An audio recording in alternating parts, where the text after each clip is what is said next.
Cool. Assalamu alaikum. How are you, bro? Great. Thank you so much for having me. You are welcome. So, for my audience, this is going to be my first ever interview, and he is RJ Ahmed. I met him on an event, and since then we got connected, and I asked him that if he could be my guest for the first interview, and he agreed. So kind of you. Yeah, truly appreciate it. So, Looking forward to it. yeah, I'm also. So, for those who don't know you, can you share what do you do for a living and like what's your background? Yeah, so um, I'm running a podcast production agency. That's my main thing. I help other people build their authority, impact, income using podcast, and that's Mhm, my main gig. I do my own podcast too, so it's my like I drink my own Kool-Aid. So, mhm, so yeah, I started with so I was born in Saudi Arabia, so I spent my whole life over there. I came to Pakistan for the first time back in 2017. But prior mhm, to that, I had no goals for entrepreneurship, anything like that. I had no idea I will become an entrepreneur at the end of a day. In my mind, it was like I was teaching tuition with my mother. So I was like, okay, I'm gonna get a degree, do a job. That's how my mhm, life is gonna be. Being in Saudi Arabia, I have not thought about like how things would be. So came to mhm, Pakistan, faced a big cultural difference. Never thought about mhm, like first of all I'll be here in the first place, but when I came in here, I faced a lot of like cultural challenges, all that etc. Environmental mhm, challenges too, because like you've not the people are completely sort of like different the way that they live there and here. So mhm, then I finished my college, and then I have not got admission into the university, so I was completely free. And like all of a sudden during that time when I was free, I saw the mhm, first uh, ad around Shopify uh, back in like mhm, 2018, somewhere along the lines of mhm, like September. And like that sparked the mhm, curiosity for me, like, hey, okay, like what's that? Like Shopify, all that. So I started to like put mhm, more research on it, like how it works, all that, etc. And yeah, like when I started to gain more interest around it, started to build, Shopify store. And then I was like, how am I gonna get paid?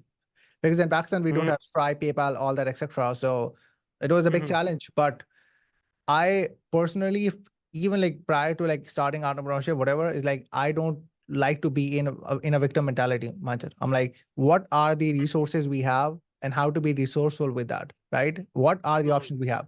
So I was like, okay, cool. mhm, I went on YouTube. I saw like some videos. They talked about like the process of building, LLC, AIN number, get your Stripe account, all that, etc. So I had like $126 of savings that I had because I was teaching mhm, tuition with my mother in Saudi Arabia. So I had like, chunks of money, like I was collecting all that.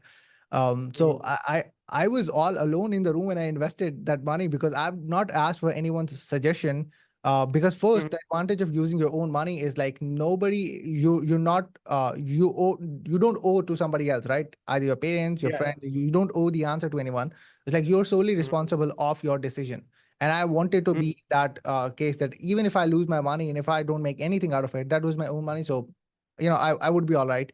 Um, mhm, so yeah, that's how I actually started out. And like, I launched my dropshipping store then on Black Friday. It didn't work out mhm. at all. Failed. I was like, why I'm not making any money? Like, because I saw like these other gurus making like, six figures, months, days, and they were trying to like portray the exact same things, right? They were like, make six figures a week, six figures a day, like six figure a month. I was like, I'm supposed to be like turning ad on and I should have been like printing money. Like, why is it not happening?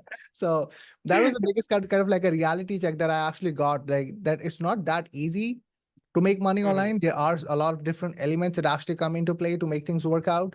So mhm, and then like during that time I actually saw an Instagram post which was mhm, something like this guy have made like $3 million in 90 minutes. Russell Brunson, co-founder of ClickFunnels. So I was mhm. so curious to see that thing for the first time, and I remember I was telling to my mother, I was like, this guy have made like $3 million in 90 minutes from a stage. What had he done that he actually made like $3 million in 90 minutes from a state? I wasn't able to like comprehend that. Because one, that's a lot of money in general, but that's a lot of money in Pakistan. So, Yeah. so yeah, and during that time, I actually like saw other marketers talking about the concept of sales funnels, all that, etc. And I was like, what's a funnel? Like, what's that? Is it Mhm. like filling up like water tanks, oil tanks? That's because that's also a funnel, right? So I was like, Yeah. what's a funnel? So So yeah, like then I started like I actually got into the ClickFunnels world back in like 2019. Paul Motley was the guy who actually introduced me into ClickFunnels world. And ClickFunnels Mhm. is expensive for people who actually don't know the benefit or who is not making money. Yeah. $97 a month, all that. So I got 2 months trial. And then like there was a Mm, customer representative in ClickFunnels. His name was Nico. I'm still connected with him. He actually extended mm, my trial for like 2 months for me to test just to see if ClickFunnels is mm, worth it for me or not. So he mm, kept extended my trial. And the reason I joined ClickFunnels was I wanted to like promote it as an affiliate.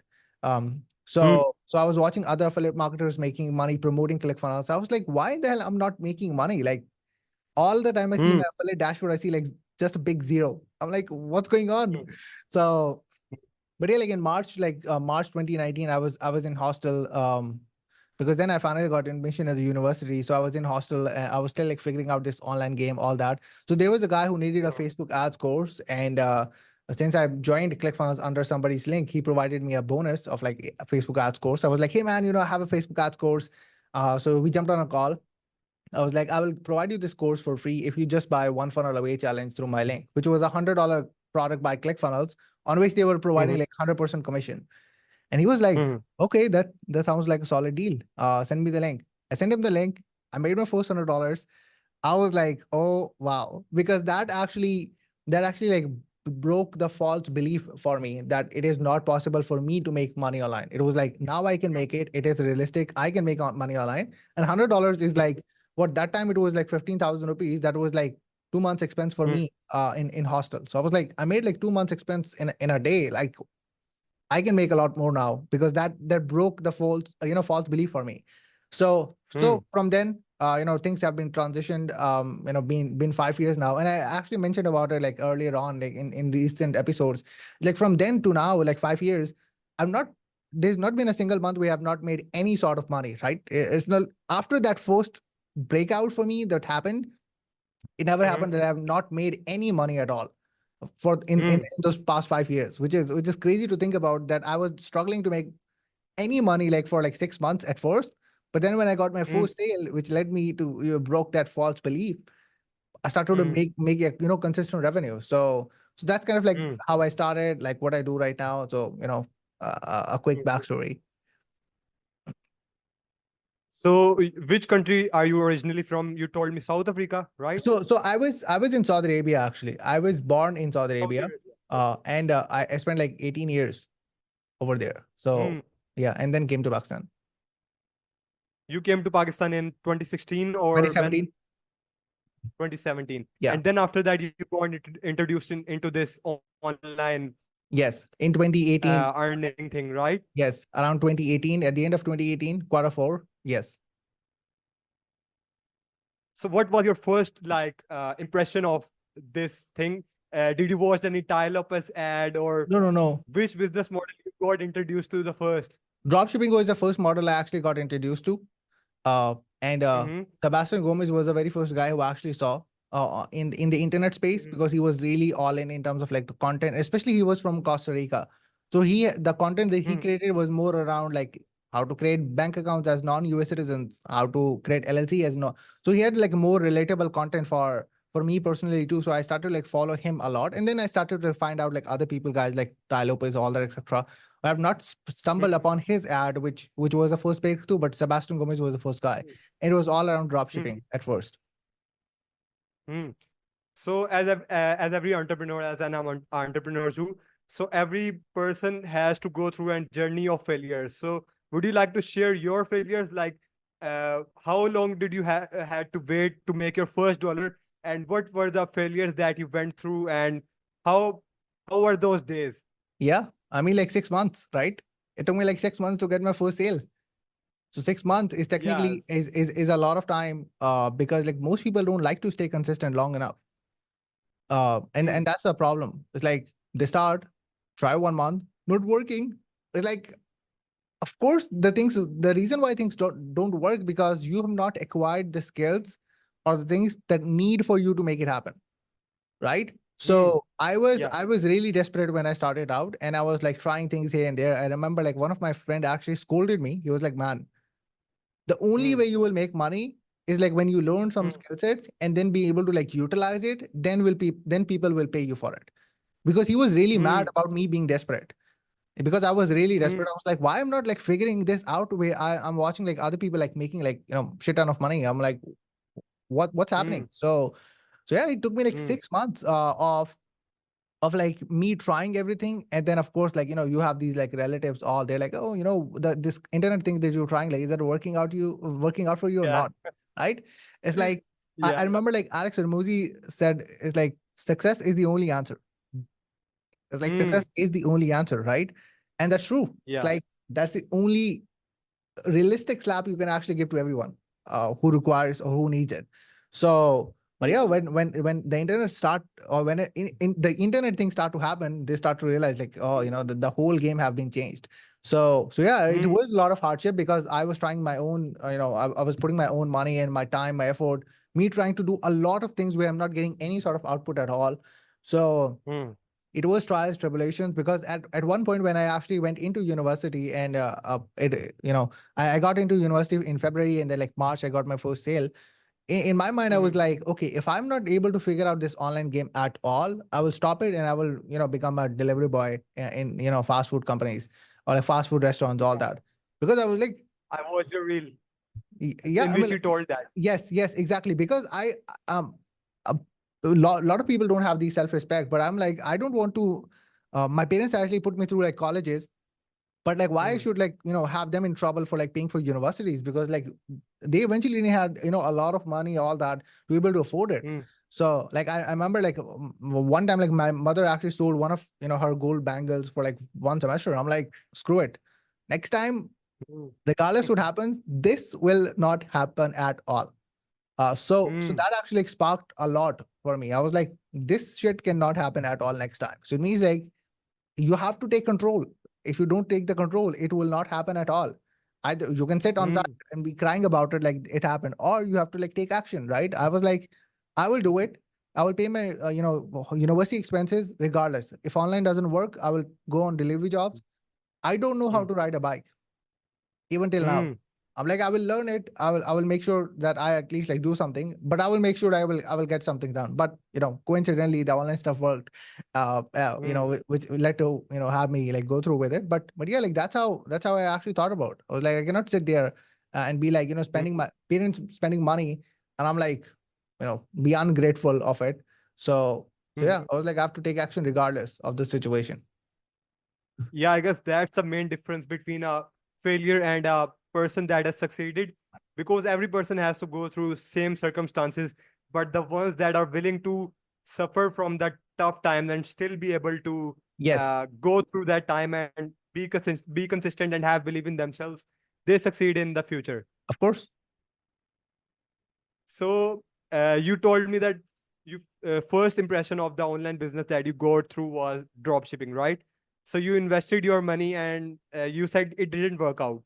So Yep. you lost your money, but you Yep. still uh, you still carried through. Like, how Yeah. did you got introduced from Shopify to ClickFunnels, and like uh, what was the mindset when you were not being able to figure out the Shopify thing and also losing money at the same time? Yeah. So what Technically, I was would going say. on in your mind? Yeah, technically, I would say I have not lost the money because see, like the $126 I've actually spent was spending to build LLC to get Stripe account. I would still need it either ways, right?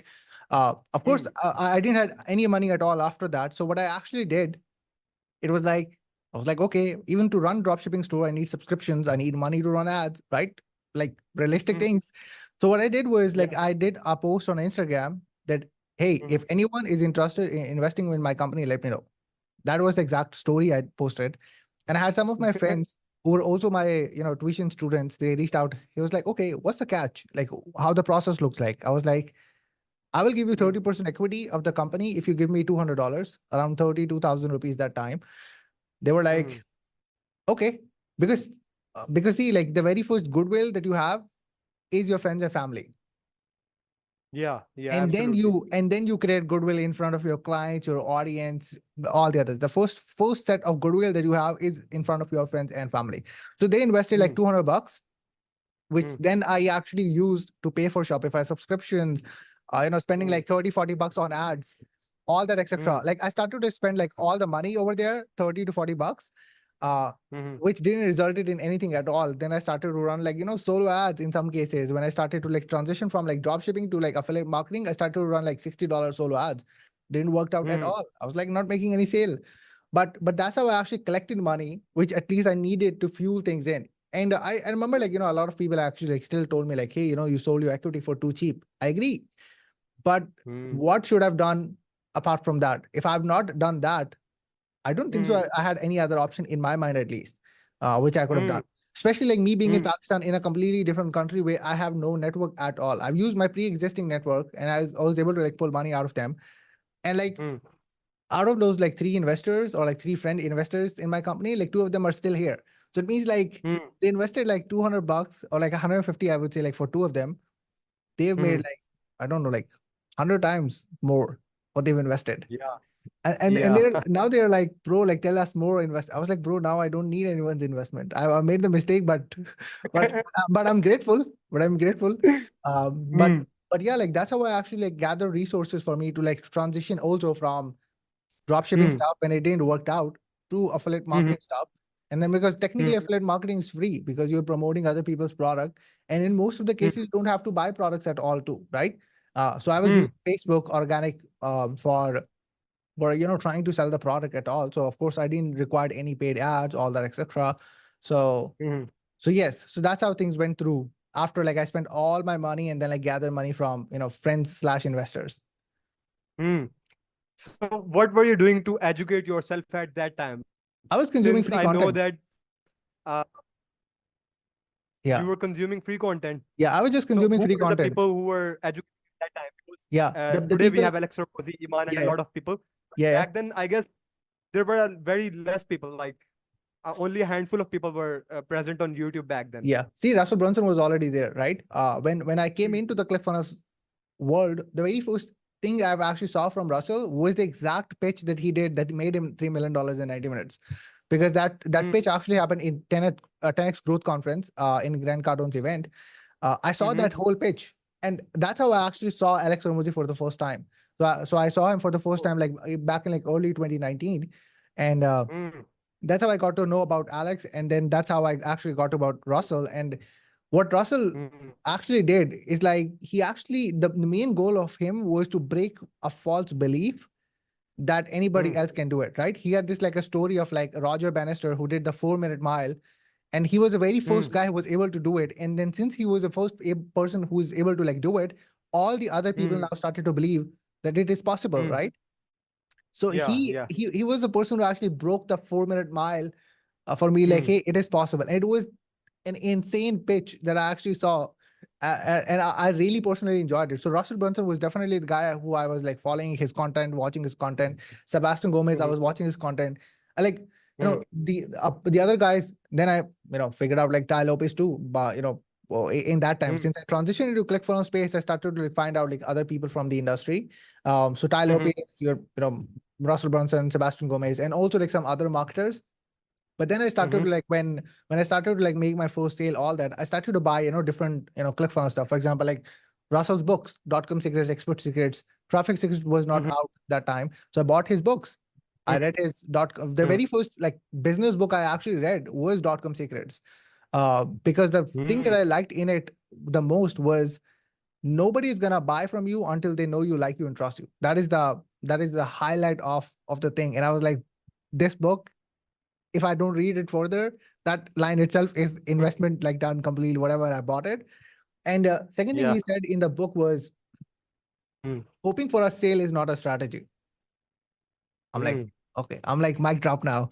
Because when he said it, it's like, it's so true. Like most of the people are like, hoping for it, that they will somehow be able to get the chance and then be able to, hoping for a sale is not a strategy. Strategy is like, a certain tactic you're going after and then you're trying to implement and see like if those things work out or not.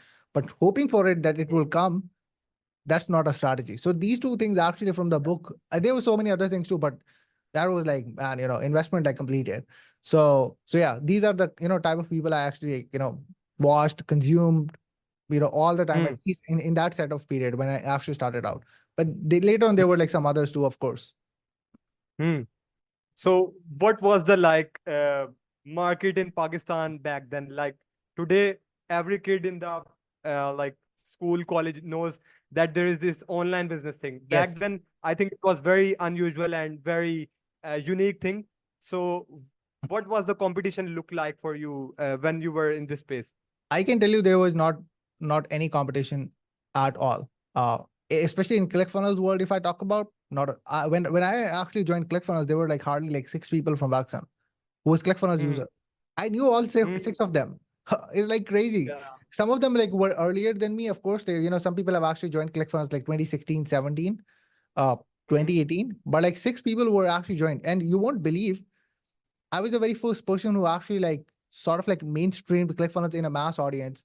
In a lot of like over 500 to 600 people actually came into ClickFunnels world from Pakistan because of Hmm. like the webinar I did in my university, and then a seminar I did in my university, and then post COVID I did a webinar, and then Hmm. a bunch of people actually joined ClickFunnels, and then what happened like it created that sort of like a ripple effect, students and then students and all that, etc. And that's exactly what Hmm. happened during that time, because I was like, I'm not going to sell them like software is expensive. I'm going to sell them if they want to start affiliate marketing, that's how they can do it. If they want to learn a skill, which is funnel building, they can do it, all that, etc.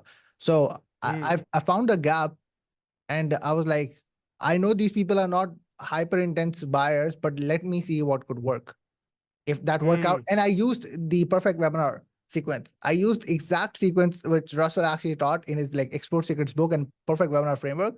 I'm like, I'm gonna pitch Hmm. it exactly as it. And they never saw anything like that at first. They've never saw the Hmm. patterns like that. And Hmm. like it is so coincident. Like first I did it in my university. I got graduated in like ComSat SWA.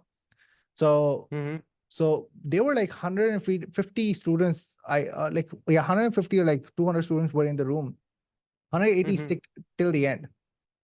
And just so you know, it was actually like a 3 a.m. 3 p.m. session. So it means like across the end, which means like every student feels tired, and they're sitting there. And I was like, if you guys want to leave, anyone want to leave, they can leave. You will get attendance, because I know like how you guys got attracted in the seminar in the first place. You can leave if you want to. You will still get your attendance, but they stick to it. And Hmm. some of them actually started to like take action, and some of them actually amassed the cost of their university fees, all that in the event Hmm. which happened in Lahore recently, the Dan Henry event. I like some of my Hmm. students joined me in that same event. So I was there like sitting with my students, like some like ahead of me, all that, and they were Hmm. there with me. And they were like, man, I never thought about like something like that would happen ever. But it happened, right? So yeah. You introduced a lot of people into this online business thing. Yes. And ironically, I also didn't know anything about online business till the COVID happened. I started seeing a lot of people making money on the internet. I didn't start it at that time also. I started Okay. at 2021 September. So for you, I saw your video like 5 years ago talking about online business, and I really like was curious how did you got introduced in this thing that early? Yeah. Because like in Pakistan, it is very unusual. Yes. So Of course. my next point comes like you started uploading on YouTube very early. Like Yeah. what was the motivation behind that? What were you trying to achieve with those videos? Because I see your first video is like how to start an online business, Yes. and you were like going through a Google Doc recording yourself. Yeah. And I So was what was the nervous. motivation behind? I was nervous. I was like, guys, I'm nervous to my first video. Um, Yeah, yeah, so yeah. I so saw that. yeah, so prior to that, actually, so I had a YouTube channel like prior to that, but I never showed my face. I play Mhm. piano. Okay, so if you ever want to see like how I play piano, just check my Facebook. You will see some of my videos. Little bit decent, like not super expert, but like I've been playing it for like 8 years.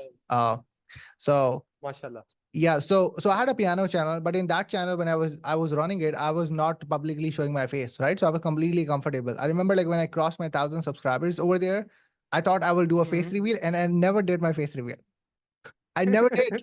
I'm like, I don't want to show my face. I don't know how I would look, all that. I will not gonna show. I never showed my face over that Mhm. channel until now, of course, because now like all the things have been changed. But I knew like how YouTube channel, all that etc. works, because I started YouTube channel probably like 9 years ago. Yeah, Hmm. 2015, 2016, yeah, 9 or 8 years ago when I started my first YouTube channel. So I actually knew about like YouTube channel stuff. But when I started to consume Russell's content, I started to Hmm. analyze like, hey, I can like create content around affiliate marketing, ClickFunnels, different type of content, and then can let me to have affiliate sales, all that, etc. So I was like, I was in my hostel when I recorded that video. I was in my Hmm. hostel sitting on a mattress, completely dark. You cannot even like see myself because it's so dark. I was like, the bulb was behind me, so there was like completely like shadow, all that. And like I actually Yeah. locked the door because I don't wanted like anybody to come in. And it was my second day of my hostel or university life. I was like, I have to figure Hmm. this things out. So I was like, let's do it. I was super nervous, but Hmm. I was like, the thing is like, if you don't start anything like that, you won't be able to like start anything like this, what we are doing right now. Yeah. Yeah. Right. Yeah. And Yeah. the thing why it's important for it to be there is because it will show everyone that everyone starts like that, and it shows the documentation. Imagine if that video wasn't there, like some people like, bro, like were you already like that like 5 years ago? No. Like no Hmm. one is like that like in the beginning, right? So Yeah. that video is so important for it to be there, because then people will be able to see like how things have actually changed across the years, Yeah. how somebody be able to like get really better on what they do, how they speak, how they communicate with others, and be able to Hmm. get better over time. So I was like, I will do Hmm. it. And I think it was like I'm not sure, but it was like third or fourth video became like the most watched video, how to create Stripe for non-US citizen. Got like Hmm. 15,000 or 14,000 views. That, Yeah. Yeah. that became sort of like a most watched video. It was third or fourth or fifth video. It was with me recording slide, not me being in there in the videos. So Hmm. so yeah, that's how I actually started out. And that video itself, since I got like 15,000 views, I think it generated over like $15,000 or more because of Hmm. one, affiliate offers. Second, then people wanted me to build their Stripe account. And third, they wanted me to consult them for Stripe accounts. So that Hmm. video itself led me to generate revenue just from that video. Imagine if I've not done that, right? Yeah. Like Yeah. no sales. So yeah, that's how I actually started my this YouTube channel. And from that video, your motivation would have gone very Of high. course. Like, I'm gonna go all in on this YouTube thing. Yes, yes, of course. I was like, now since because of course like revenue didn't came like upfront, but got like some views. I got a little bit motivated, of course, and then I was like, okay, sure, let's make more. And some of the time, my friends, because of course like when I joined the university, my friends started to like follow my channel. They were like, bro, like how you speak. Oh, like they were trying to make it like cringe. I was like, doesn't matter. First of all, you're not my Hmm. ideal audience. You're not gonna be the one Hmm. paying me money. So I'm like, I don't have to care about your opinion. And they're good friends, by the way. Hmm. Like they have supported me a lot across the journey, especially from the academic life. But yeah, Hmm. like I gave them a clear answer. I was like, you are not my target audience at all. So doesn't matter your opinion. So I still, kept going. Hmm.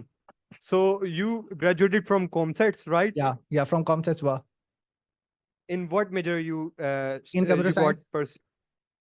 computer science? Yeah, So what's your opinion on like degree versus skills, and should you do graduation, or should you like not go to university at all? Because right now everyone like everyone like says that university is not necessary, like yeah, Andrew Tate, Iman Kazi, and yeah. everyone, like you need to learn real skills and university is not going to teach you anything valuable. So what's your opinion on that? Yeah, I mean, like I was able to like I would say like I'm pretty fortunate to be able to like interview guys who are with it or against it. Of course, like we have Azad Chawala, right? Like I had him on the show. He is definitely like not kind of like complimenting university. But here's what I think. What I think about is like being in being in countries where you don't have enough opportunities in there, right? It is important to get a Mhm. degree because degree just opens another pathway for you. The people who are actually talking about Mhm. Iman Ghazi and trade, first of all, they have better passport. Nothing would happen to them at all if they just figure out how to make money. That is the reality, Mhm. right? In our case, that's not the Mhm. case. So it means Mhm. we have to figure out what are the type of pathways we can like open fast, right? This means like what are the pathways we Mhm. can actually open? What are the things we can actually do so that we can have multiple options than just a singular one? Which means Mhm. getting a degree will give you an ability to have one more option to at least move out so that you can get a better life, better passport, right? So that's something that is something I actually contradict with these type of people who say like, you don't need a degree. Yes, you don't need a degree, especially depending upon where you are, in which Mm-hmm. country you are. That is the first thing Mm-hmm. you have to realize. For us, we definitely need a degree, even though that does not need to be computer science. Uh, you know, BBA would work 100%, but you have to have a document in hand to be able to like explore more options. So in that case, I would say 100%. In terms of skill, I don't think Mm-hmm. so. They teach you skill. That is Yeah. something I can. The only thing they actually teach you is the reality of like how the actual world works, because university is Mm. a miniature version of like how world looks like, because there is politics inside of university, there is monopoly inside of university, Yeah. everything like that.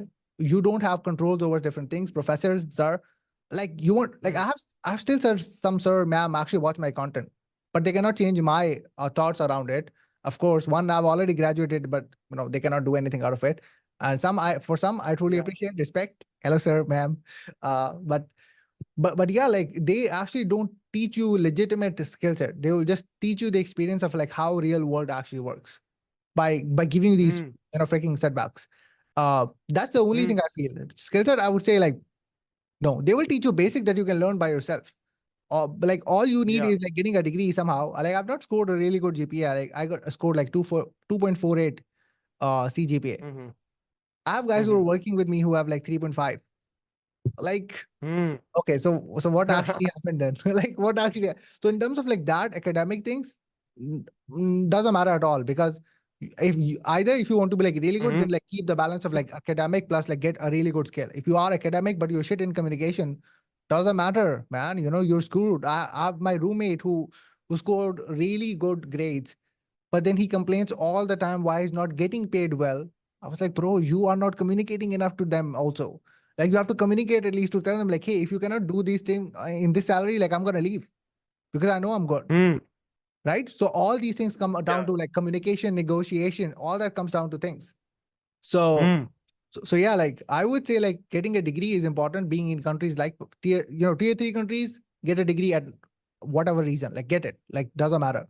Get it, move out if you want, get a better passport. It should be your ideal goal, especially if you're in your early 20s or even like early 30s or so. I have this goal too. Um, um, Mm. and that is the part of my plan. Move out, get a better passport so that I can have an additional check of freedom. Because since I've lived Mm. in Saudi Arabia for like so long, it's like I have this like sort of like a, mental, I would say like mental trauma in this, like for being spent so long, especially like in our case, it was like our grandfather was there, my father was there, I was there. So like collective 50 years don't lead to citizenship. What's the point? Right? So Mm. so that's exactly how I think about like being in being in here too. It's like it's better to move out in a country where you can get better passport, then you can come in Pakistan if you want, like totally your choice. So that's Mm. how I think about. So when you were in university and like kind of like doing the degree, so did you what was your experience like? Because when I was in university, university consumed my like 8 to 9 hours of my day. Yes. I got back home. I always remain very to manage your like passion for entrepreneurship and university side by side. How did you like kept a balance around that? I would say it is a balance of priorities, right? It's like how you're prioritizing things. So university, it was not my priority. I was like, at the end of the goal, at the end of the day, my goal is to get a degree. That's it. It means like Hmm. that's how you can see my GPA like 2.48, right? So, Yeah, yeah. and then I had good friends. Like they helped me, for example, to get the assignments done, to get quizzes done, to get my finals done, preparing for that. Let's say if I'm in a call and again, like COVID came along, since I'm on a call, they're helping me to get my assignments done, all that. etc. So my friends were really supportive in all of Hmm. those regards, right? And I knew my priorities really well. I was like, and it is hard, it's not easy, I would say. From going into university from 8 to 4, I came in, took a nap for like 4 to 6, 2 hours, and then everything goes under my calendar schedule most of the times. And it's Hmm. like sometimes I'm waking up like until like 3, and then I slept at 3 and wake up at 6 or 7, or like 7 almost. So it's like I was Hmm. operating in that sort of like resiliency, all that, etc. But it was actually important because you cannot give yourself reason that once I'm gonna get graduated and then I'm gonna do it. It's like no, like Yeah. If you love to hang out, if you love to go with your friends, if you love to enjoy that, it means like you're prioritizing that. It means you can prioritize your work if you Mm-hmm. want. Especially when you think about, it's like work more now so you can enjoy benefits later is an Yeah. amazing thing, right? So I wanted to be in that state, and I'm glad that I took that decision, which actually led me to like reap the fruits later down the road. So Mm. I was pretty clear with my priority, and I always called myself like a part-time student and a full-time entrepreneur. That was my label Mm. that I actually was. I was like wearing that shirt in the university, and my teachers were like, okay, part-time student. I'm like, yeah, part-time student. So yes. So talking about last point where you told that in third world countries, getting a degree will open you new paths. So what specifically you mean by that? For example, if we have person A who doesn't have a degree, cannot they go and have their second passport like the same way as a person who has degree and uh, he can get the passport? What do you think about that? See, like the very first thing that actually differentiate between somebody who have a degree or not, especially being in tier three countries, is like you cannot go to student visa. That's the first option, right? You Mm. cannot go if you're not Yeah. if you're not graduated. You cannot go. It means like either bachelor's or master's. You cannot go, right? So that option Mm-hmm. in of itself got eliminated at first. It doesn't matter Mm-hmm. how much money you had. So which is I would say like that is a really easy way also. Like if you have like some decent amount of money, even by you gaining those skills, Yeah. now you have money, Yeah. but then you cannot go to student visa, right? Then what's the point of it? So Yeah. student visa gets eliminated, and then imagine you get really good at your skill set where somebody is offering you any sort of like a job or so, and then in some cases they have a prerequisite of academics. It's like, isn't it Mm-hmm. better to like just doing it even like from virtual universities and get your degree at least, so that you can at least like fall get past through that academic basic criteria somebody had. It's Mm-hmm. good, right? It's like you can at least Yeah. get, Yeah. and even if you don't want to go in like in-person universities, it's completely fine. Go from your virtual, like get your degree at least done, right? Then it Mm. means like things are not hectic at all. You can at least get those things done. I have friends like who got it done from virtual universities. They Mm-hmm. and I have no academic difference at all. Like got a Mm. degree, like what else? It is attested by HEC. Like what do you need, right? Everything is recognized.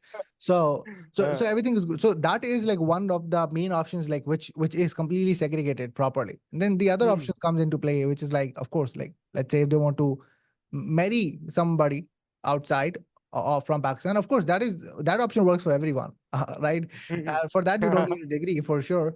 But it's like it's good to have like more than one option in a country where things are really limited.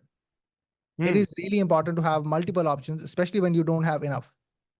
Mhm. And So if you are already making money from your skills and you have enough to go in a secondary country, not to go for study, but to go there and live, yeah, if that's the option you have, what do you think? Will it I, be still necessary to have a degree?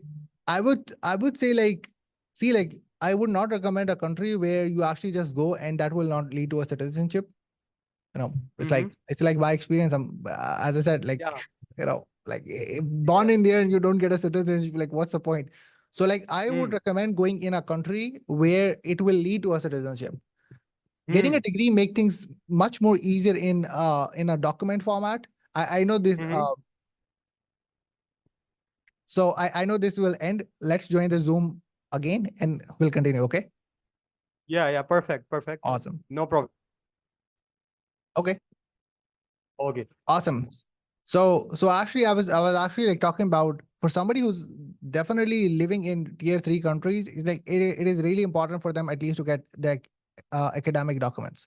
It Mm-hmm. is important. It is always good to have multiple options because like anyone who have a prerequisite of like getting academic, even though we say like, skills matter, at Mm-hmm. least keep it. What's wrong gonna happen, right? Like Yeah, yeah. nothing worse gonna happen at all. At least keep it as an option regardless. Mm. So, and of course, like if you like there are exceptions to the case. Some people like, get married in these countries, get better citizenship. That's completely fine. Mm-hmm. Um, because ultimately most people move to better countries for like better opportunities, Yeah. better life, better passport. That Mm-hmm. that becomes a really important priority too. Moving in Dubai, Qatar is great. They will provide you, better facilities, better opportunities, but better passport they don't provide you. So Mm. until that check mark doesn't happen, there's no point of moving completely. Hmm. So you told me that you also run a podcast agency, but Yep. you got started in affiliate marketing. So how did you got introduced to this agency world, and like what is your current priority now with your income streams? Like which one do you prioritize the most, and which one you like doing the most? Yeah. So so like when I was doing affiliate marketing, all that, and during that time again, I was consuming Russell's content, and he actually talked about the concept of Dream 100, right? The concept where how you can build relationship with the top entrepreneurs in the industry, so that they can potentially promote your stuff and like promote your things, all that, etc. Mm-hmm. I was like, and then he was talking about the really good way to be able to like do it is becoming a reporter. It's like have somebody on your show, and you'll be able to like build connections, build your network, and then they'll be able to like share you and your message, right? I was like, isn't it so fascinating just to think about? It's like you don't need to build your audience from scratch. And if you just invite somebody who's already successful, have an audience, you can Mm-hmm. borrow their audience to build yours.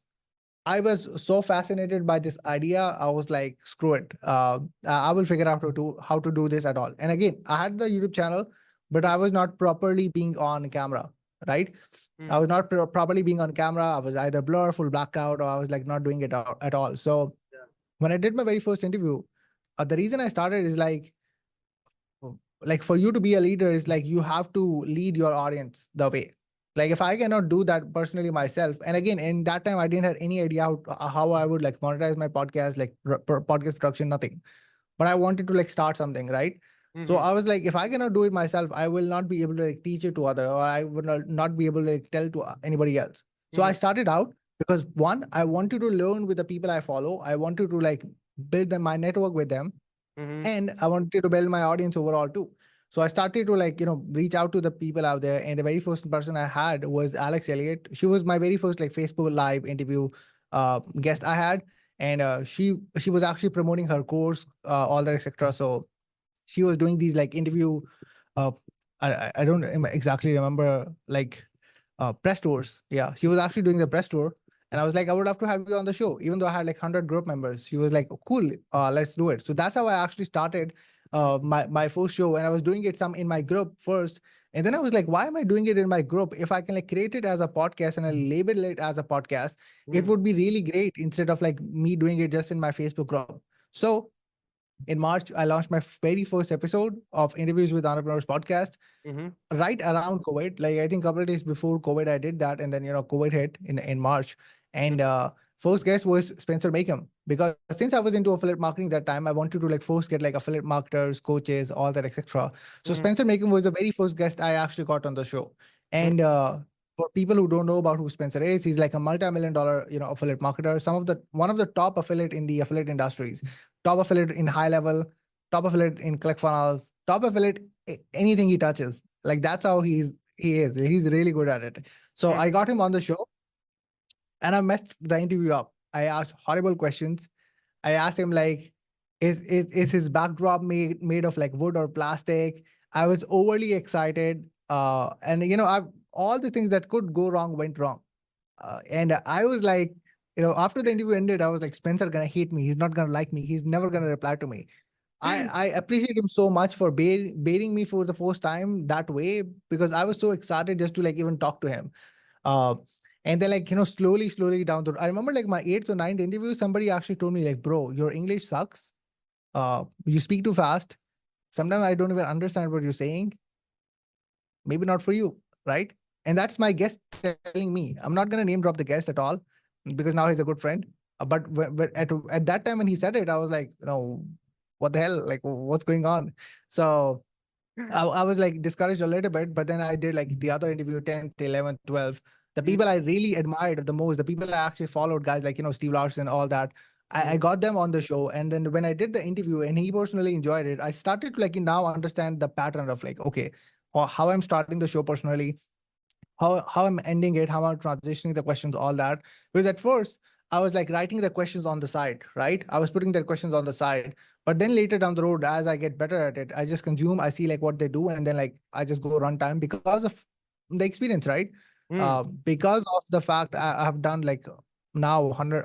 almost like 150 episodes. It's like you just get better over time. You just get a better around like how you actually ask questions from somebody by having a certain set of knowledge of someone. Mhm. So when I started to do the podcast, people started to get a little bit attracted toward it. Not because I'm starting a podcast. There were like a shit ton of podcasts that time too.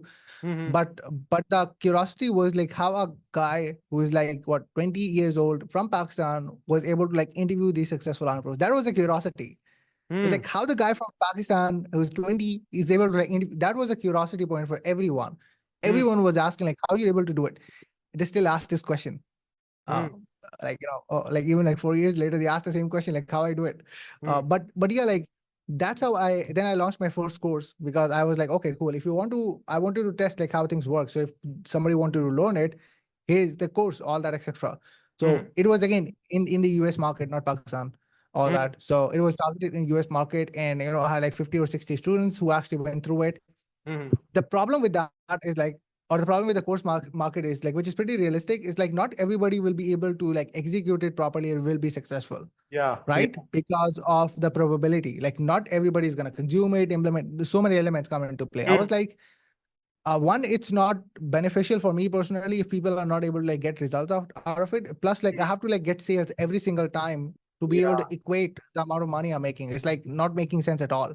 So then I Mhm. was like, okay, what if I be able to like create an agency so that I'll be able to like, put that up on any sort of a retainer so I can get paid every single month and then I can provide my service, right? Mhm. So closed my first client, worked with him, like worked with her for like 1 month, and we stopped working because one, the thing that I personally like to do was podcast. I started to like hate doing it because I was doing it all alone. Because when I started out, I was editing myself, graphic designing myself, posting myself, Mhm. doing all alone myself. Doing myself, I Mhm. was good. But when I started to like do it for like one client only, I felt like burnout. Like, what the hell? A lot of work. I'm starting to like hate the process. So Yeah. I personally like worked with her like for 1 month and like we parted ways. And then I was like, no, if I wanted to work with these people, I have to have like some circle in my team or like somebody in my team so that I can be able to like outsource things. I didn't have any proper systems at all, but I wanted to have someone, right? Mhm. So I think the very first hire, what I did, or very first trained person I did was my brother. He's a graphic designer. Mhm. So the very first person I actually acquired was him. And then the second person I acquired was video editor who didn't have any knowledge, but I showed them like what I do so that he can replicate that. And Mhm. then that's how I was my second client that actually became the longest retaining client for us right now. I would say me more than 3 years or more. He's paying every single month, 50 episodes since he worked with us. And like, Mhm. he's the longest retaining client because then I understood like what are the things I did wrong for the first episode and how I should not be miserable in the first place and I can let it go. And then of course I started to understand all the other patterns, team structures, all that, etc. But my podcast actually gave me the opportunity for me to transition from affiliate side to become, one full-time podcast host and Mhm. then running a podcast production agency, the exact same thing I'm doing right now. Mhm. So yeah, that's how things actually transition from like, the affiliate stuff to podcast production agency, etc. Mhm. So, what are your responsibilities like when you are running a podcast production agency? And how did you kind of like pitch your idea to the client, that to the prospect? Like, what are they gonna get out of it, and how will they benefit if you make podcast for them? So, how did you Yeah. approach that thing? See, like monetary value in terms of podcast is kind of like a long-term or mid-term approach. I stay like pretty clear upfront from them. It's like if you want to make money like fast, this is not for you. Simple as it is, Mm-hmm. right? There are ways, of course, but it's like most people are not prepared on those ways. So that's why it's like Mm-hmm. if you want to like build your authority in the industry where you are in Mm-hmm. by association, and then if you want to build your network super fast, that is something that can happen really quick. So Mm-hmm. these were, these were my main USPs that I was like providing to them. Like, hey, I will make sure that you will create your network with your respective industries, that you will build authority by association with those people, Mm-hmm. so that people will start take you serious. Imagine just think about it. This that you would, and again, I'm not doing any sort of like a pride stuff at all. Like I don't want to sound arrogant at all. It's like nobody in Pakistan actually was able to like have Russell Brunson on the podcast. Simple Yeah. as it is, right? Yeah, yeah. It's not I'm talking about like being in a proud, arrogant way, but to think about is like just imagine the people who actually follows Russell in Pakistani industries, the Mm-hmm. general person, the industry leaders. If they Mm-hmm. see me like interviewing Russell, like don't you think that they would consider me as sort of an expert? That they would think about that's not an ordinary kid who actually got Russell on the show, Mm. right? Yeah, yeah. Because that is like an authority by association, like instantly, and Exactly. that's exactly what happened. The industry leaders I met for the first time, and Mm. when they actually got to know about like I had Russell on the show, they were like, "What? Like, Yeah. like how you got Russell on the show?" And they were like, "We Mm. don't want to like degrade you at all. Like, but we have like 100 or 1,000x more audience than you, but we never got the chance. Like, how you did that with like such a little audience?" I'm like, Yeah. "That's the difference, right?" Yeah. So that was our USP which we were providing to them. So one which means that increase the lifetime value for us for our customers, Mm. because now they will be retaining long term and they're not thinking about like money as the very first byproduct of our service. They're Mm. more thinking about connections and relations and authority and then content, of course. So Mm. these were our main USPs which we were providing to them, which led them to come with that. And again, the fulfillment we were providing to them was like end-to-end podcast production.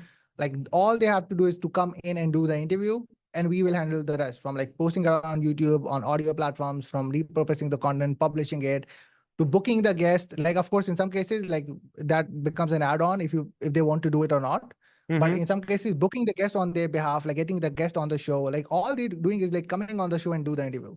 And we're Mm. also like telling them how to get better, of course. Yeah. So that was the exact same service we were providing, and we are providing even right now. As I said, of course, like things get better over time, but Mm-hmm. like the deliverables are quite similar. Mm. So, as from our discussion, I concluded that you were always a raw action taker from the start. Like you recorded your first YouTube video when you were not feeling like it. You also did interview with people after getting the idea of Dream 100 from Russell, and I Yes. think that's what has lost in current world. People have all this information and they know what to do, but they are not able to do it. Yeah. Of course. 100%. So what's like different in you and other people who are not able to do it, and how can they get over that? Like how can they stop being like a procrastinator and start becoming an action taker? What is the main difference? What's holding them back? What do you think? Yes. So something I've heard from Dan Henry, and he exactly said the same thing in the event that we were. He said Mm-hmm. the exact same thing that I've heard from him like 4 years ago. He was like, think about the consequence of you not doing it, Hmm. right? It's like you have to think about the consequence of things that you're not doing. For example, if I'm not posting content, cannot see me, people cannot follow me, people cannot buy from me just because of one thing I'm not doing. These are the other consequence of like me not doing it. Yeah. There are consequences for every single thing. If I'm not showing my skills to other people, cannot see it, people cannot buy it, I'm not making money out of it. It's like all in all in all, right? There are like infinite number of things that could happen of like you not taking just one action. Yeah. So when I think about those things, I always think about like what are the other follow-up things that's not going to happen.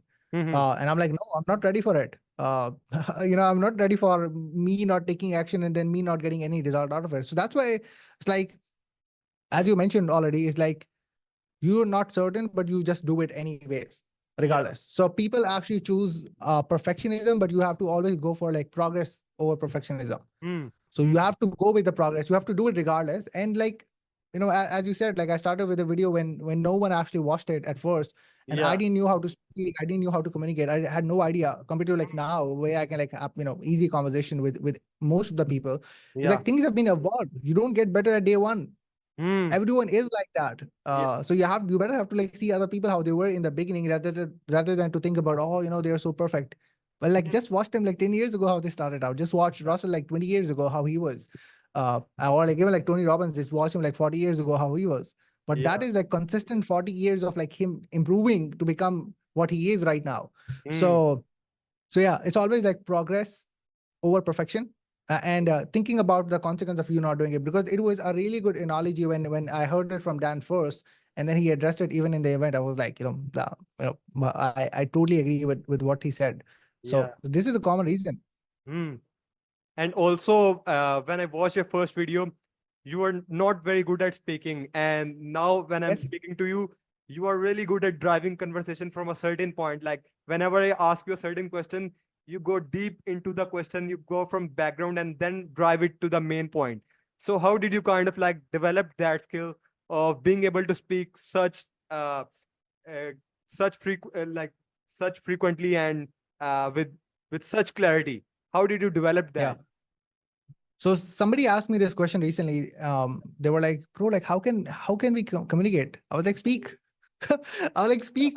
Like, why are you not speaking at first? That's the very first thing. That's a basic prerequisite, right? If you are not speaking something, or if you're not speaking a language, how come you cannot learn it? And again, like Danny actually came on the Dan Henry came on the podcast. He was like, "You don't learn how to drive a car by watching it on YouTube. You actually learn how to drive a car by actually driving it."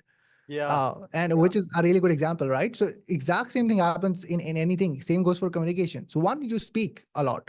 Mm-hmm. Second is like what I think about is like you have to have a better vocabulary, Mm. because the problem what most people face is like they are with limited set of words, and then they are using those words for everything. Yeah. And that's a problem because you're not able to express yourself properly, because in even in Urdu we have like multiple words to express multiple things, right? Mm-hmm. But in English, when somebody start out, they try to like label everything as one thing, and that's how they're not able to express themselves. So what I tell them is like, watch whatever you like to consume, with subtitles first. Uh, Whether it's a movie or so, I don't watch a lot of movies. Like if somebody wants watch a lot of movies, watch it with subtitles. But any word you see for the first time that you don't understand the meaning of it, see Mm-hmm. what's the meaning of it. Once you get to know about the meaning, start to use it, Mm-hmm. so that that becomes a part of your dictionary, and then you will be able to like well versed with that word. And imagine you just learn one word a day and try to like incorporate that into your dictionary. It's like 365 new words Mm-hmm. that you're actually using to like express your words, feelings, thoughts, everything. It's like Mm-hmm. 365 new words. So that's exactly what I do. I love to listen to other people's podcast, even for entertainment purpose. Like I love watching wrestling. I love it a lot. People say it's fake. I don't care. It is there for entertainment. So Yeah, yeah. so so I love to listen wrestling podcast too. So like I have one of the client I have, he's the number one wrestling podcast in US. So he's Mm-hmm. the biggest wrestling podcaster actually. So I watch his content. I love to listen to the conversation. So whenever I see like a new word, I don't know the meaning of it. I just check it on Google, what's the meaning of it, and I start to like incorporate that in my dictionary by speaking it as is.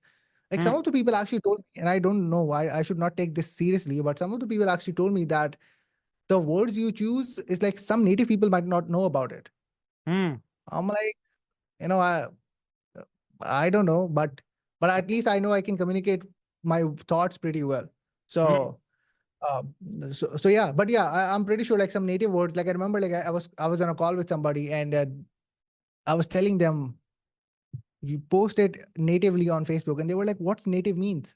And she was Canadian, and I'm like, "Okay, let me try to explain you in simple words what native means." So I was like, I was shocked because that, like, she's a pro Canadian, like, English is her first language. Mm-hmm. So I was shocked in that. But yeah, that's how I actually improve my communication all the time. And then being a good listener. It's like the problem with us is like we actually like listen to speak, but when you listen to understand, it's like the whole game gets changed. So in Urdu, I actually like talk about it is like हम सुनते हैं बोलने के लिए, लेकिन अगर हम सुनेंगे समझने के लिए, the game is different. So Mm-hmm. that's the exact thing. Be a good listener, because when you understand what other person is saying, you will be able to process more information, and then you will be becoming a good listener. And part of becoming a good host on a podcast, becoming a good salesperson, is like becoming a good listener so that you can understand what other person is saying, so Yeah. that you can go from there. So that's how I personally did that, and that's how I actually recommend to anyone. Watch anything you want, movies, series. Where I don't watch it much. I Mm-hmm. like to watch like other people's podcasts, or like even wrestling podcasts, or even like Logan Paul's podcast, like in type of ways that can possibly entertain me. So then I go from there. Mm-hmm. So what are the three books that you read and you think that really changed your life, or like three books that you like the most? Yeah. The three books I actually liked the most was, of course, number one was Dot Com Secrets, because that was like the biggest needle mover for me personally when I consumed it, and like some of the lines just changed the whole perspective for me. Mm-hmm. It was really good. How to Win Friends and Influence People by Dale Carnegie. Mm-hmm. Really good book. It is again around like building human connections, how to do it, all that, Mm-hmm. which is amazing. Mm-hmm. The other book, I'm just trying to $100 Million Offers is also a really good book. Mm-hmm. I really like the book by Alex Hermosi, Mm-hmm. which is absolutely amazing. I have like 100 million leads on my side too, but like 100 million offers Yeah. was a really good book. It's insane like how less he charged for that book, for Yeah. it to be there. So like these are like some really good books that I personally liked and have like influenced a lot. But like if I talk about like really from the start beginning, like How to Win Friends and Influence People, .com Secrets, and Expert Secrets by Russell Brunson too. Like because that book actually talks about like how you can become a leader, right? Mm-hmm. How you can become an expert in your industry and how you actually go from there. So I've learned the perfect webinar from him, and like he actually talks about the concept of like you telling stories, Mm-hmm. how you actually tell stories to people so that you can give them these roller coaster ride, and then because everything is about a story. If you're doing with Dan and Ray actually talked about it, it's like if you're doing everything with a pitch, it's like they're not there. Everything goes Yeah. boring. But if you come with a story, it's like people would feel more relatable than with you. Yeah. Yeah. So that thing is something I've learned from that Expert Secrets book, and the structure for it, because it was a really good book. So Expert Secrets, .com Secrets, How to Win Friends and Influence People is like top three when I started out. Mm. And what are your days look like currently? Like, what are the activities that you are performing, and how do you structure your days? So I'm really curious to know about that. Like, on that level, how are you managing the things?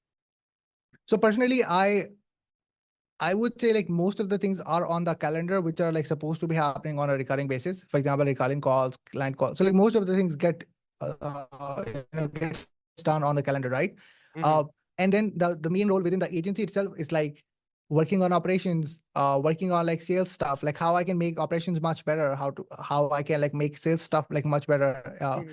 and then making sure my team is getting like better and better over time with their skill sets. Of course, like managing the team, all that is something that I'm doing currently right now, Mm-hmm. because in terms of like the deliverable standpoint, I'm not there.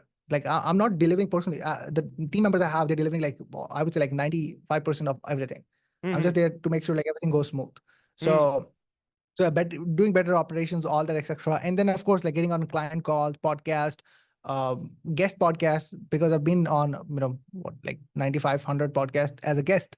Mm-hmm. So like getting on like other people's podcast and like, getting on like client calls, coaching calls, because I'm actually like coaching in other people's program too. So Mm-hmm. like these are become my set schedule, all that, etc. And then apart from that, it's like whatever I feel like to do, I just like add it. Like, if I want to chill, like I can chill, right? It's like that, because you start to realize like the thing what everyone talks about is the most important thing is leverage, Mm-hmm. right? Yeah. Yeah. And Myron Golden had a really good analogy of like four levels of like making money is like you use your arms to make money, is like physical labors, and then Yeah. you use your Media, scales to make money. Yeah, your code scales to media, make money. people, Yeah. and money. Yes, correct. So it means like all those things comes, and the money part is like kind of like a leverage, right? Yeah. Yeah. So that's exactly which is really powerful, because then you would realize instead of like Mm-hmm. having two hands, you're having like 10, and you're still making more. Like Mm-hmm. it is crazy like how people are like they're like so working on the stuff where they don't realize they can have like 10 hands in low cost Mm-hmm. and they can make more. Yeah. It's like Yeah. that is insane just to think about it. Of course, like you're gonna have like you have to do a lot of like work back Mm-hmm. and forth to make sure like things goes through. But when it goes through, it's like I don't do a lot of client deliverable work at all. Mm-hmm. They might do it, and one is like I don't have everyone from Pakistan. The quality assurance person I have, like she's from Egypt, and one of my trailer editor, he's from Nigeria, and like all the other team members are from Pakistan. Mm-hmm. So like all of them like work together, and then like making sure, for example, the quality assurance person I'm having, like she's like really good in communication, understanding all those perspective. She also like try to like train team members on that, etc. Mm-hmm. So yeah, workload overall is not that much on me right now. So I just do go all the way the things I'm working on. Sometimes I'm like, I've outsourced everything. What should I do? But then like one of my coach I had, he was like, Mm, work on operations, make those things better, work on sales, make those things better. That's it. mm. And make your team better. That's it. Like these three goals should be, regardless how much you make, all that extra, Mm, 6 figures or seven, it's like just go along this way. mm. And how do you plan and like reflect on the quarters? And like, I want to talk about on what timeline are you planning for your agency, like on a year timeline, on a 5 year timeline, and what are you doing to reflect those things? And second question, what are you doing right now to advertise your product or services? Because as founders, it's as much as I know about a founder, the main responsibility of a founder is to get more business and like advertise your product or services. So what are you doing in that pursuit in your company? Yeah. So in our case, like we don't have any sort of like a, to be honest, like we don't have any sort of like a, quarter goal, 6 month goal. Of course, like 1 year goal is something we definitely keep in mind, Mm-hmm. because I don't want it to be like, show everyone like, hey, we even have a like, week goal. We don't have it right now. It's like we have 1 year goal. We think about, okay, like let's say we have to like hit like these number of clients, these certain, number of revenues, all that, etc. We just try to like go towards that. Mm-hmm. But in terms of like getting the exposure, visibility, most people actually don't know and understand the fact that the podcast I do is kind of like the promotion I'm doing for myself and Yeah. the agency. Since I'm running a podcast production agency, if I can do it podcast that looks really good, Mm, people would know what I do. People would know about like how the quality is. So like me explaining the quality also is like just gone like on a zero. Like I don't have to explain then because they've already saw my podcast one way or the other. mm, My podcast, my content, how it looks like right now, all that becomes enough for me to mm, build that exposure with people who are actually watching. And then uh, the guests who actually came on my podcast, they mm. get so much aware about like what I do personally is like doing the podcast is allow yourself to cut in line Yeah. compared to all the other service providers. So if you are, let's say in my case, if I'm a podcast production a guy, like now they know like who does podcast production. Even if they ask for it somewhere else, they would most likely would ask for me first because they have one person in their circle, Yeah. right? Yeah. To go after. Instead of like all the other people, they would try to go. So that is the reason why my guest, the audience who follows me, just understand it, try to relate that with that. And now for some, it could be different, right? For example, if somebody is running a funnel building agency, in that case, their podcast should revolve around funnels. Mm, mm. Don't try to be like, Napoleon Hill. Don't try to be like, these motivational. That will not give you Yeah. money. Absolutely. If you that's something you want to do it, that's completely fine, but that's not gonna get you resources Mm, mm. which you need to be able to like sustain. If you want to do it, that's okay.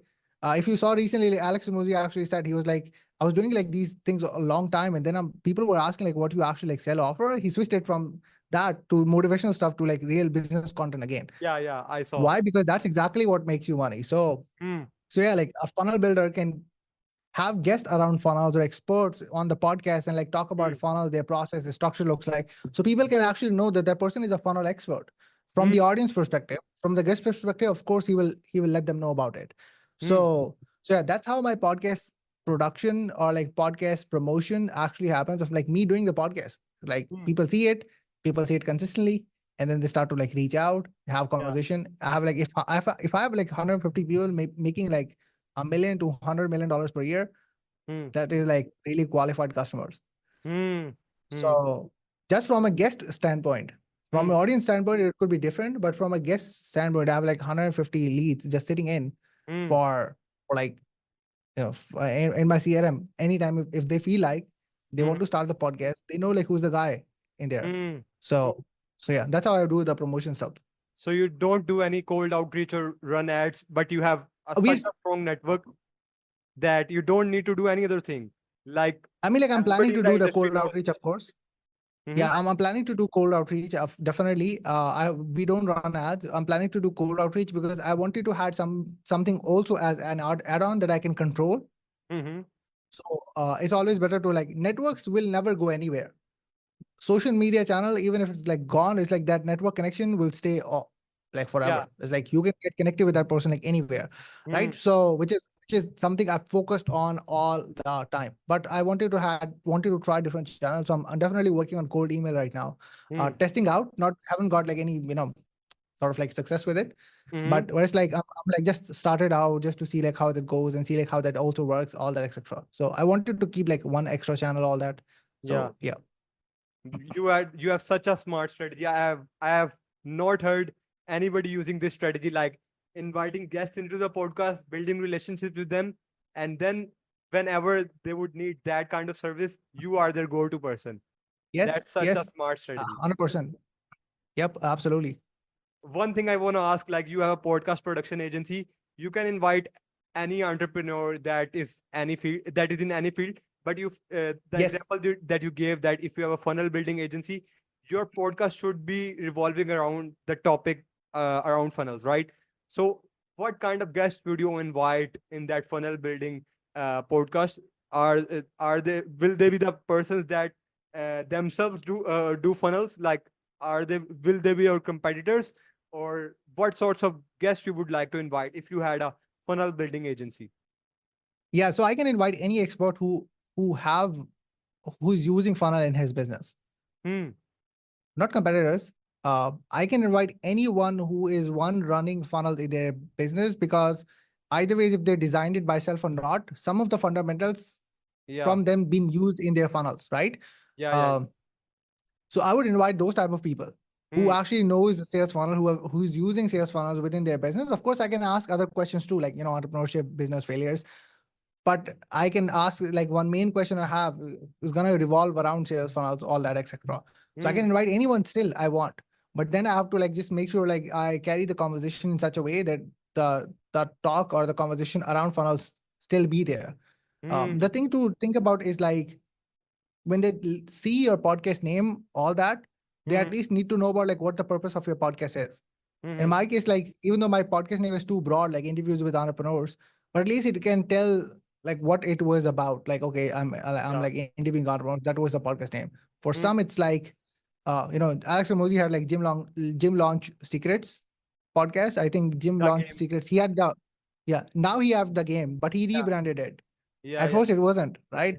At Yeah. first, it was around like gym launch secrets. I think he had the name of the book also, and also like had the name of the podcast. Yeah. Yeah. That's what he will, because it's exactly telling the purpose of it, Hmm. and everybody will be able to follow it. Then he actually broadened it to a point where he actually said like he maximized his audience to a certain extent that he now he wanted to go broad, right? Hmm. I remember when I saw and that's the only regret I had with Alex is like I'm following him when he had like 4,000 followers, Yeah. and the only regret I had was that I could have reached out to him even that time and it could have been like an easy yes. But Yeah. the thing with me was like I took it so underrated. I'm like, man, what I would learn from this like gym guy, right? That is the only thought I was like, what like I don't want to learn anything from a gym person. And Yeah. then like, he shifted his niche and like he actually like, went viral, all that, etc. But Hmm. that was the only thing I'm like, I already had the opportunity. I was already into the network. Hmm. 4,000 followers, not even like hard to even like reach out to him. I could have like been able to like book him up, and Hmm. I didn't.